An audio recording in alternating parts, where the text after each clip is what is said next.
তো আপনারা দেখেছেন সারাদিন সকাল 11টা থেকে বিকাল 4টা পর্যন্ত কিভাবে অবৈধ ভোট হয়েছে এবং কেন্দ্রগুলা দখল হয়েছে।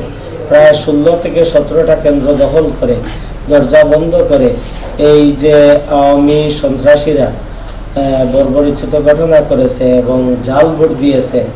আমি জোর দাবি জানাচ্ছি আপনাদের মাধ্যমে, আমি আগেও জানাচ্ছি এখনও জানাচ্ছি, যেসব সেন্টারগুলা দখল করে অবৈধ ভোট দেওয়া হয়েছে সেই সব সেন্টারগুলোকে যেন স্থগিত করে, যেসব সেন্টারে শুধু বৈধ ভোট হয়েছে সেগুলোকে কাউন্ট করে যেন সরকারিভাবে হয়তো বেসরকারিভাবে ফল ঘোষণা হয়।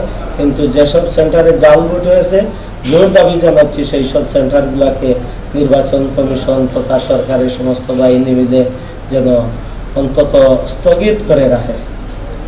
গোফাল 8 নং কান্দিগঞ্জের গোফাল যে সেন্টারটি ছিল সেই সেন্টারে একজন সাংবাদিক রেজা সম্ভবত উনি যখন অবৈধ ভোট দেওয়া হয় তখন উনি বিভিন্ন ফুটেজ সংগ্রহ করেছিলেন বা সংবাদ প্রকাশ করেছিলেন।